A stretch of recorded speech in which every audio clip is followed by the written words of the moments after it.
Hi, Annyeong! This is Lomibao, your makeup artist.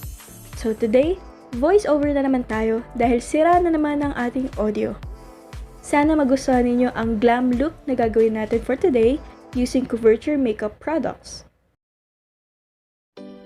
First, after I prep my skin, which I did off-cam, I did my eyebrow first using this Coverture Eyebrow Pen in shade number 3. This pen is not too soft, but it is easy to glide on. Also, the shade is matched to the roots of my hair kaya it looks perfectly natural.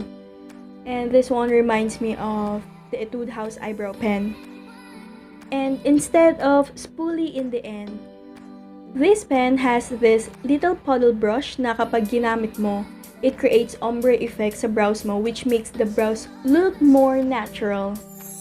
So, next, I'm going to prime my eyelids using this Coverture Perfect Covering Foundation Cream. And this is actually a type of cream foundation, but since wala akong concealer nila, I will just use this one.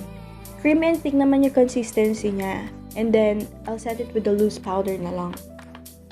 For the eyeshadow, gagamitin ko itong Makeup Revolution palette. Lighter shade of pink as transition color using fluffy crease eyeshadow brush, and then this narrow brush naman is for darker shade of pink sa outer corner ng crease. And then, get a flat brush and dip it to the Coverture cream foundation that I used earlier as a primer.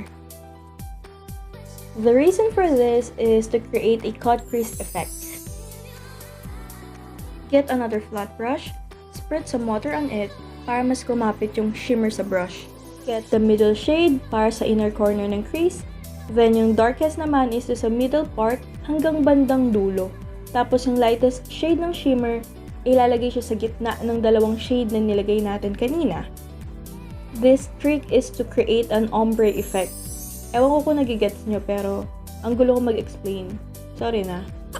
Tapos, eyeliner from Caroline. And for the face primer, I used the Maybelline Photo Studio.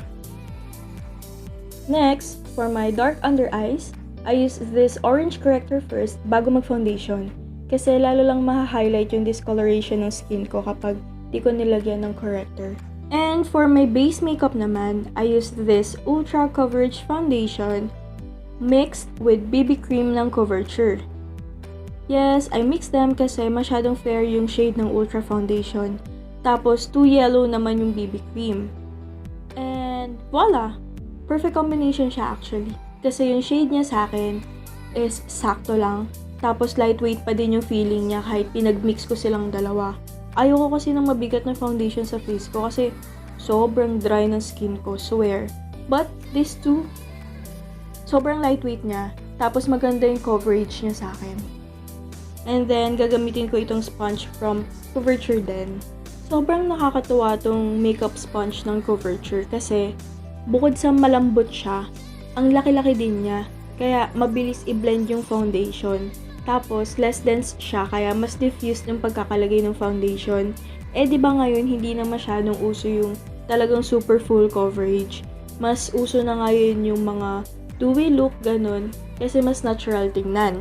So, ayun, tapos mura pa siya, mas mura siya sa beauty blender. Then again, itong cream foundation uli as cream highlighter. Since sobrang light naman ng shade niya sa akin. So, ayun. Tapos, Kat Von D Cream Contour naman. I'm going to set it with a loose powder and then maglalagay din ako ng false eyelashes. Then, back to the shimmer shade ng Coverture. Maglalagay ako ng lightest shimmer shade doon sa may tear duct ko to open up more my eyes. And one of my holy grails then is this Jouer Blush on Rose Cut Gems. This is one of my favorites talaga. And for the lips, I plan to create this ombre look effect using this Ultimate Matte Lip Cream in shade L04 ng Coverture. Ilalagay ko siya dun sa may bandang inner lip lang. And then for the gloss, gagamitin ko itong Mood Lipstick from Coverture din. White yung color niya pero nag-change yung color niya once na pinahid mo na sa lips mo.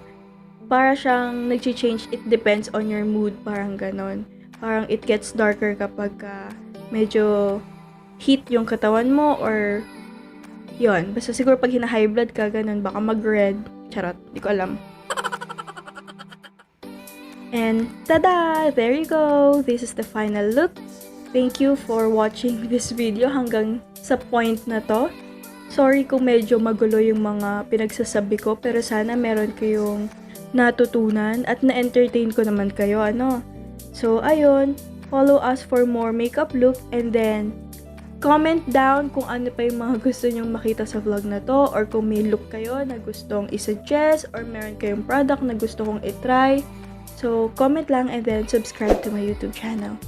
Adios! See you on the next video!